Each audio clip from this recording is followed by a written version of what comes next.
If you're registered to vote in Multnomah County, you've probably got a ballot sitting in your mailbox. And no judgment if you're just like, wait, what am I voting for right now? This is an off cycle election, but there are still a few big issues on the ballot, and at least one that has turned into a real head scratcher.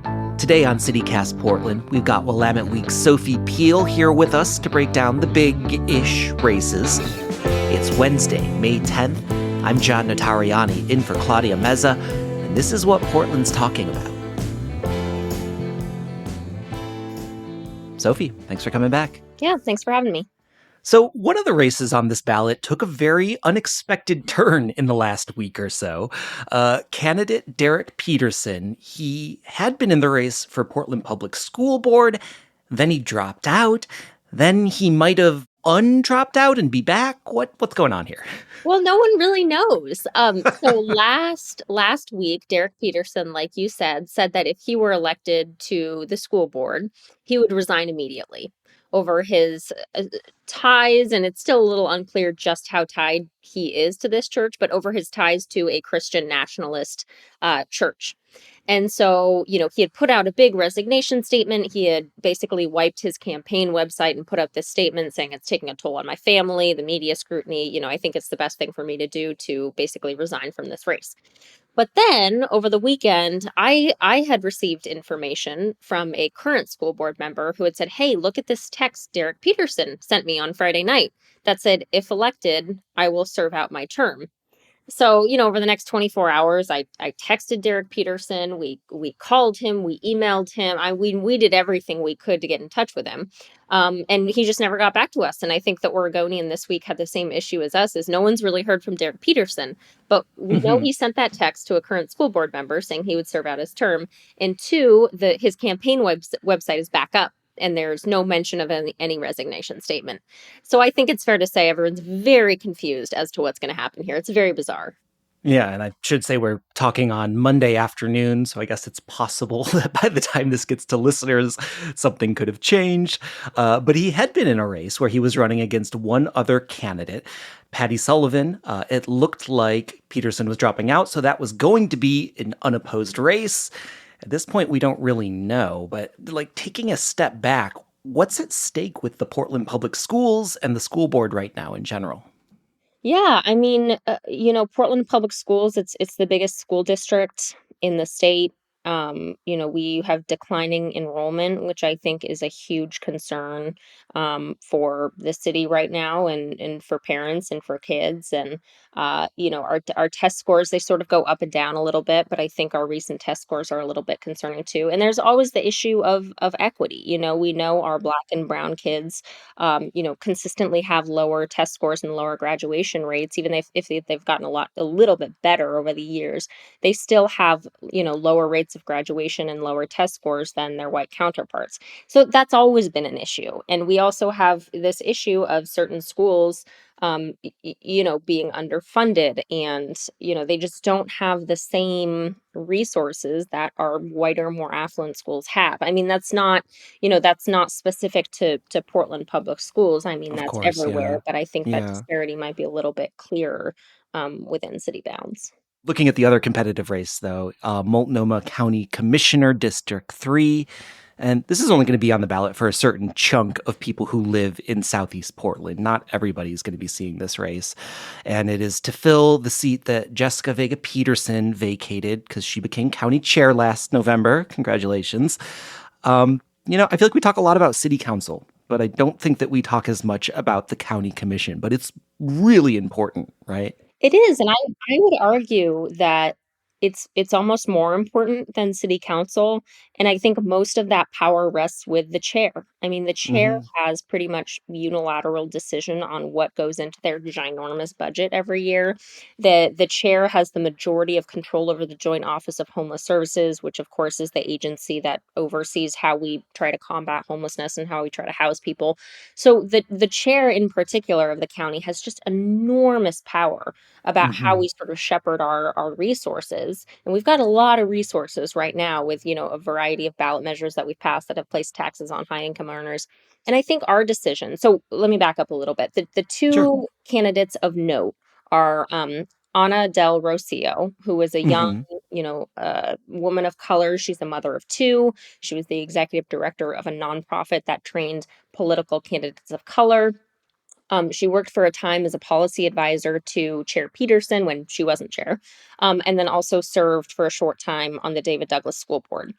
And then the other candidate is Julia Brim Edwards, which might actually be a familiar name to some people because I think she's on her third term on at the Portland Public Schools Board. Hmm. She was a Nike executive for many, many years. Before that, she worked as a staffer in the legislature. So she's been around for a long time, and she's really developed a reputation of she's hard nosed and she throws elbows and she makes some enemies, but we also know that she's gotten a lot done. Yeah, yeah. Brim Edwards is who your paper endorsed. Yes, and I think our decision, the discussion in our newsroom, what it came down to was the board of commissioners itself at the county, we don't think has a lot of power individually. What they do have though, and how we sort of frame this whole thing is they have the ability to influence Chair Peterson. And we Mm. think what Chair Vega Peterson right now needs to do in order to regain the trust of her constituents is to make sure that our tax dollars are spent effectively and transparently. That's been an issue. The Joint Office of Hmm. Homeless Services, we don't get a lot of clear data out of that agency as to where our tax dollars are actually going. We don't really Yeah. see the effects on the street. And I think, in order for Vega Peterson to really kind of make moves and sort of repair maybe a little bit the damaged image of her predecessor, Deborah Hmm. Kafori, she needs to make those changes. She needs to work with the city. She needs to repair that relationship, and she needs to show where our dollars are going. And when we thought about it, we thought Brim Edwards is financially minded. She's a tough critic, and she has gotten things done. Yeah, that makes sense. Well, let's take a quick break. When I come back, I want to dig into some of the funding measures that are also on this ballot.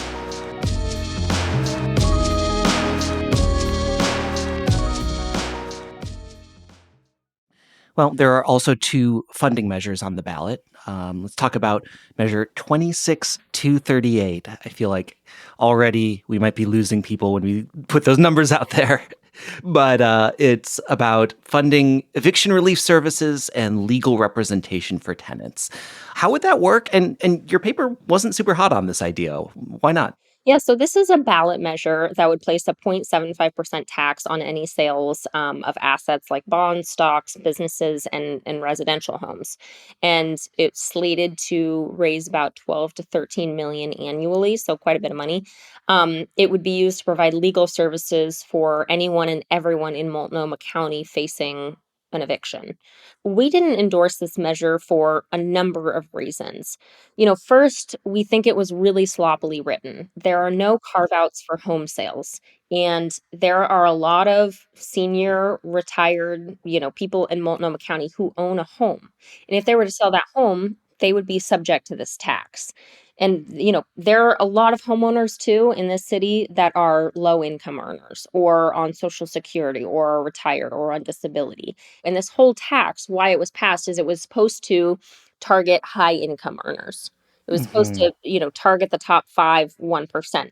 But here is this carve out that wouldn't have been that difficult to write. I mean, it would have been very simple to write, actually, to protect Yeah. our low income earners. It wasn't written into that measure. And, the measure's proponents say, well, the Multnomah County Board of Commissioners, after it's passed, could create those carve outs. But that's not how a measure is Yeah, that's not how it's supposed to work. really not how it's supposed to work. Um, and then Willamette Week reporter Nigel Jacobs had reported in April that the city's revenue division estimates that administrative costs of implementing this ballot measure would swallow up over 50% of the tax raised Oh, great. recurring annually. The first year it would supersede that by like 7 million. So administrative costs in the first year estimated by the city are 19 million. Hmm. And so I think that too, it's kind of a staggering number. I mean, you never think of administrative costs being more than 5-10%. Even 10% feels sort of high for a measure like this. But in this, it's over 50%. It's such interesting context because I think that a lot of people would see this on their ballot and think, "Oh yeah, that seems like a good idea. That seems like something that I want to support." And but like actually getting into it and looking at how it works, I mean, these red flags that you're raising, yeah, I could see why these could all be really big problems. Yeah. And I think like everyone acknowledges that evictions are a problem. Hmm. There are a lot of people facing eviction, and those people oftentimes don't have the whether it's monetary resources or access to lawyers. But we also know that, Multnomah County does have a program in place, and it's not that it covers every single person facing eviction, but we do have a program in place that has provided legal services to people facing eviction. And, Hmm. we've got a whole lot of money right now from the supportive housing services measure. I think this year it's 250 million, maybe more.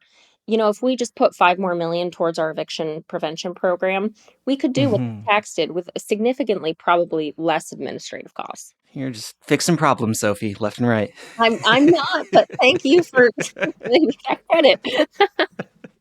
I wish I could. One last thing on this ballot that people might want to know about. Measure 26240, renewing the Portland Children's Levy. What does that do, and how's it been working? It's this one, I think we've had it for it's a 5-year program.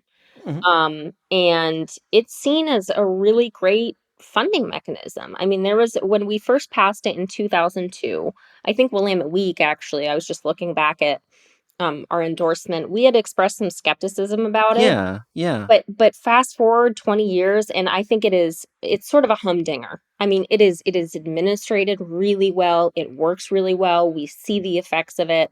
In its last 5 years, it funded 91 different programs, including, programs that went towards combating child hunger, abuse prevention, child care, mentoring for children, and foster care. So these are all, I think, things that Portlanders are on board with. We've had this for 20 years now, and it's just worked. It's like by far our most functional, ballot measure. So Hmm. I think it'll pass with flying colors. Last time it passed with 83% of the vote, and I don't really see that changing. Yeah, yeah. Well, Sophie, thank you so much. This Yeah. is really helpful. Thanks, John. And everybody, get your ballots in by next Tuesday, the 16th. Get them in the mail, drop them in a box. We'll have some info in the show notes about how you can do that. And now for your microdose of news. Multnomah County has a late ambulance problem. In the span of 6 months, nearly a third of ambulances sent on life-threatening calls in urban areas failed to arrive within 8 minutes. That's what they consider on time. The county and the ambulance contractor AMR say that they're short-staffed, but they're working to fix the problem. And Beaverton schools could cut 90 positions, including 24 teachers, in the next proposed budget. Officials say the cuts are due to enrollment declines. The next meeting on the budget will be a week from today, May 17th. For even more local news and events, sign up for our daily newsletter, Hey Portland. We'll throw a link in the show notes.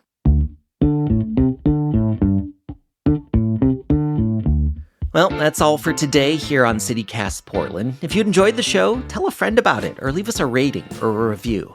I'm John Notarianni, in for Claudia Meza. We'll be back tomorrow morning with more from around the city. Until then, see you at Slim's.